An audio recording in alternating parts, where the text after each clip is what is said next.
Welcome to Hood Champion Boxing and Sports. And you hold your horses. Let's not take it to the stupid. When turkey's in the house, every day is Thanksgiving. Make sure you like and subscribe and leave that donation so I can go get me some of this curry goat, white rice, and some watercress with fried plantain. Look, man, hard to profit in boxing, but who really gives an ish? I tell you what, Turkey Alalshikh doesn't. Because them Saudis got the sovereign wealth fund and they print their own money and they just don't give a damn. Now, for a while now, we've been hearing about Al Heyman, the PBC, $900 million debt, a $1 billion debt, a $1 trillion debt. I mean, every day I hear somebody talk about PBC. Their debt grows exponentially. But what I will say is this. I think even though Al Heyman and those who are involved deeply with PBC, even they realize Hood Champion is right. When turkey's in the house, every day is Thanksgiving. Because it looks like old Turkey Alalshikh could be trying to take over PBC or buy them out. We know they've been working together on a very small scale, but this could be the year where you see Turkey Alalshikh involved with them PBC fighters. And as much as Gervonta Davis said, yeah, give me two Ferraris. Yeah, I'm making money over here. I don't need to go over there. Give me two Ferraris. Well, I tell you what, I think pretty soon we're going to hear Gervonta Davis saying, Saudi was cool. Yeah, salam alaikum, alhamdulillah. Yeah. Maliki Ahmeddin. Yeah, I'm Muslim. Yeah. What was his name? Wow. I can't remember that name. What was Gervonta Davis saying his name was? Anyway, whatever his name was, he gonna start probably wanting to refer to him as that Muslim name, because the Gervonta Davis shit gonna be set aside when he start getting that Saudi money. Now look, we all know when it comes to Gervonta and PBC and Saudi, I believe that Turkey Alalshikh may be a little bit involved already, people. Okay, now we know PBC is gearing up for a pretty huge fight. Although a lot of fight fans don't really approve of it. With Tank, man, what was his goddamn Muslim name? Why? I guess I could Google it, but I don't want to. I want to sit here and keep sounding stupid because he don't even use the name no more. But anyway, Gervonta Davis and Lamont Roach are going to be scrapping. A lot of people they don't really care to see that fight. They just figure Gervonta is just going to go in there and tranquilize another opponent. It just so happens that he's defending his WBA lightweight title against a guy who's coming up from 130 pounds. And they don't really, they don't really want to deal with that. Now, there are many who do feel like this fight between Gervonta Davis and Lamont Roach is going to be an electrifying fight and the type of fight you need to start off the new year. But again, I'm going to be honest with you. When it comes to Tank and this Lamont Roach fight, if Turkey Alalshikh doesn't get involved with PBC to resolve this, continuing rumor about this close to $1 billion debt, I don't know what he's going to do because, to be honest with you, whether that rumor is true or not, the talk surrounding PBC is just not positive. There's nothing good. Now, remember, I'm not for or against PBC. I'm just telling you. I know a lot of the stuff you read on the internet and the crap most of these dudes post is bullshit. But the bottom line is I haven't heard anything positive. The only positive news that I've heard, actually what I read, is Turkey Alalshikh talking about working with his partners like Matchroom, Queensberry, Golden Boy, and PBC. Now that shit caught my attention when I saw PBC at the tail end of that tweet. I said, okay, that's what PBC needs. That's what the PBC fighter needs. so those guys can get active because it's like they all went into an early retirement. You know what I'm saying? Fighters who were fighting all the time getting paid, all of a sudden they just haven't fought. Gone inactive 1, 2 years, 2.5 years, 3 years. That's not a good sign. But nonetheless, people can say what they want about this guy, Rick Glacier. I know he's on Twitter, and every now and then I'll read some of his posts.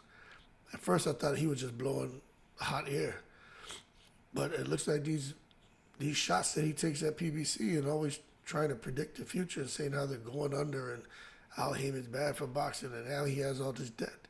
Maybe those shouts of PBC struggles, maybe there's some validity to it. Now, I don't know if it's with PBC, right? I'll be honest with you. I don't know when's the last time they secured any new talent. I don't know. The financial instability, I do believe that because their fighters aren't fighting.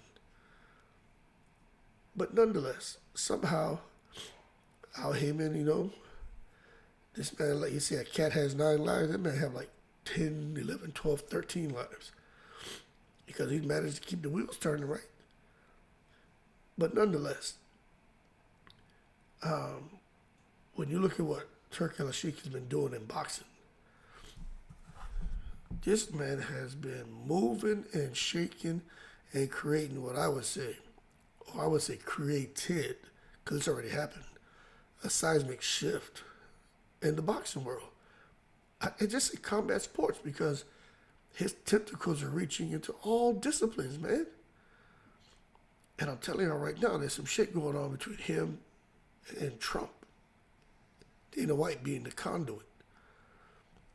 Y'all don't believe me, man. This is big. This shit is so much bigger than what we see. And I know some of the people who follow boxing, they just kind of deal with things on the surface. But we got some critical thinkers out there. We all have kind of expanded backgrounds. But in my background, I'm a common sense man.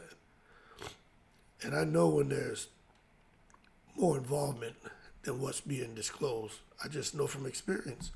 And I'm telling you, there's so much more going on. You can't make me believe that a Saudi Arabian power broker like Turki Alalshikh is only here and being able to push boxing in the United States because he's solely dealing with promoters. You think I'm gonna accept that a Saudi Arabian figurehead has come and broke into America and he's only dealing with promoters? And you hold your horses, let's not take it to the stupid. Now, I understand Turki Alalshikh can have a great influence on some of the decision makers in boxing, but he can't establish the footprint that he wants unless he's getting some of the key decision makers in government to allow him to do so. And I think y'all need to understand that too. But nonetheless, without his influence in the sport, boxing as we know it may hit the dust, especially PBC.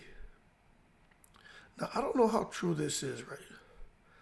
But when you with $900 million, $1 billion in debt, I mean that's a pretty big deal. Now, when you take a look at it, the PBC just don't really have that many fights anymore.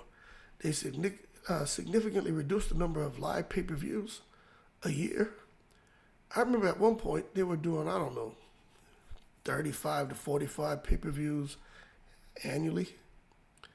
I mean, and then you look, they're not even touching like double figures, man. That's a problem. So let's sit back and see what direction all this goes. But to me, from a financial perspective, any and everyone who was a promoter, they have benefited greatly from Turki Alalshikh coming on the scene. And I'm going to tell you right now, you see that Eddie Hearn? Eddie Hearn was catching his ass too. Now, of course, I'm not saying Matchroom was going under. What I mean is he wasn't comfortable paying fighters what they got used to because he was starting to take losses. He came out and said, look, as far as the fighters and the stable of fighters he has, he's going to be letting them go. Unless you can put butts in seats, he can't work with you. It's nothing personal, it's business. That's because Eddie Hearn has to turn a profit. And one thing for sure, I'm telling you, Eddie Hearn he's not going to let the business his father started. He's not going to let that shit come crashing down. Like, he's not going to let that happen. He's going to make sure whatever he's doing, that he's going to have a competitive advantage and he's going to have some kind of competitive edge. And the way he can do that, and he's been able to sustain himself, is by bringing on Turki Alalshikh. So I definitely think that that's something that PBC will do as well. Work with Turki Alalshikh and just kind of step aside and benefit financially, and the show goes on. But something else Turki Alalshikh is doing that I don't think PBC has been able to do, I just think trying to connect, because even me doing this YouTube channel, you're talking about these a younger crowd, younger demographic. Look, man, sometimes I don't get it. It's not that I don't want to. But maybe because I'm a retired dude, military guy, I'm wired a kind of way, so I don't have the tolerance for fuckery, you know. But I just think when it comes to boxing and understanding the market, I think sometimes you need to have somebody who just don't give a shit about turning profits, and someone who's like, I need first and foremost to capture the attention of young and old, to make that connection. Because the bottom line is, these fighters need their platforms to grow. And if they're not fighting, then they don't have a platform. They need to have constant fights. They need to get experience. They need that in their career. And Turki Alalshikh is going to make sure that that can happen for any and everyone who chooses to work with him. You got to take a look. You got Canelo, you got Gervonta, you got Terrence Crawford. Crawford had, what, a one-fight deal or something, two-fight something with PBC to fight Errol Spence in a rematch. That shit didn't happen, so Crawford dipped. Canelo was working with PBC for a couple fights. He's dipped now. I think he signed a 3-fight deal, finalizing a 3-fight deal with Turki Alalshikh. Gervonta's still over there. He's active, but other than that, who's really active? And then when you look at their roster, shit, most of them cats have been boxing for quite some time. So, I mean, they're coming to the end of their career. So I think what you got is a crisis, a state of emergency. I think Trump may sign one of them damn executive orders.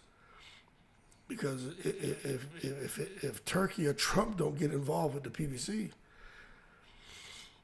might not be anyone left to lead that damn PBC to the next year, next 5 years, to the next era. But anyway, very curious to see what direction all this goes. This whole thing about Amazon Prime and how that's coming to an end. It's just crazy, man. But when you look at the pay-per-views, you look at everything Turki Alalshikh is doing. This man don't care, because if you had to depend on PBC to do something, them pay-per-views are going to be ridiculous. 75, 79. You got Turki Alalshikh cutting shit down, $15, $20, $25. He ain't playing around. He's not playing around. So the bottom line is, I just think when you look at the business model, and a lot of businesses, the first year, a couple of years, they're really not turning a profit. And in the case with a guy like Turki Alalshikh, I'm not going to say he doesn't care, but he doesn't care. I think at the end of the day, Turki Alalshikh and the Saudis, they know they have endless money. And the most important thing for them is to try to really get their hands wrapped around boxing.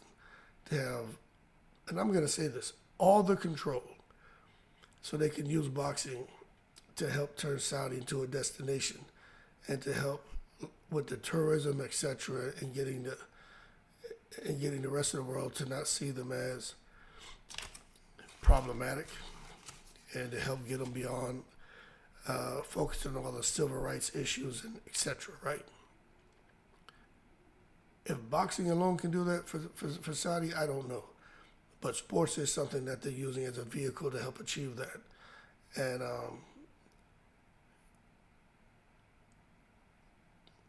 I don't think profit is the goal here with Turki Alalshikh. But I think him picking up PBC is a way to continue with his vision and his mission. Because I'm telling you right now, it's hard to profit in boxing. But who really gives a crap if you Turki Alalshikh? But let's see what happens with this business model, what he's doing, and the fact that he got this the zone. Let me tell you something. Everybody was laughing at the zone. Nobody laughing at the zone no more. PBC, nobody was laughing at them, but now they're laughing at PBC. But Turki Alalshikh, he that guy. Let me tell you something. There's a reason why everybody's calling him His Excellency. You got to put some respect on that dude's name, because without him, even us as boxing fans, we wouldn't be seeing these fights. You got to be real with yourself. And it shocks me that people still complain, but whatever, man. I mean, you could come and have a guy who's starving, hasn't eaten in a week, and you can roll up on him and give him a goddamn a cheeseburger. And he'll sit there, man, and scoff at it and tell you could have brought him steak and potatoes and shit. You know what I'm saying? So you can't make everybody happy. Anyway, good luck to PBC. Turki Alalshikh is still business as usual for him. We'll see what the future holds. But outside of Turki Alalshikh, I think boxing struggles badly because you need to have somebody out there who isn't really worried about turning a profit because they have the reserve. They're the reserves. They got the money. They're just looking to put on the biggest and best events. And I tell you what, the only way I think Turki Alalshikh and the shit he's doing, the shit that he's doing changes, is if he gets healthy. Remember, I keep bringing this up when I talk about him. If he was healthy, I don't think he'd be putting these fights on like this. I don't think so. Because remember, he's mentioned, hey, I don't know if I'll be around to see this fight or that fight, so we got to do it now. Every fight has to happen now. You listen to him talk. Every fight has to happen now. So I really do wonder if he was to get healthy, right? Would he be pushing to acquire to lock in all these deals and to work with all these promoters and all these organizations? I wonder. But anyway, he ain't worried about money, that's for sure. And him, if he does pick up PBC, I think that'll be a good move. Because I really would like to see, though, they got some good fighters over there. I'd like to see them get active. Keep cool, I'm in the breeze.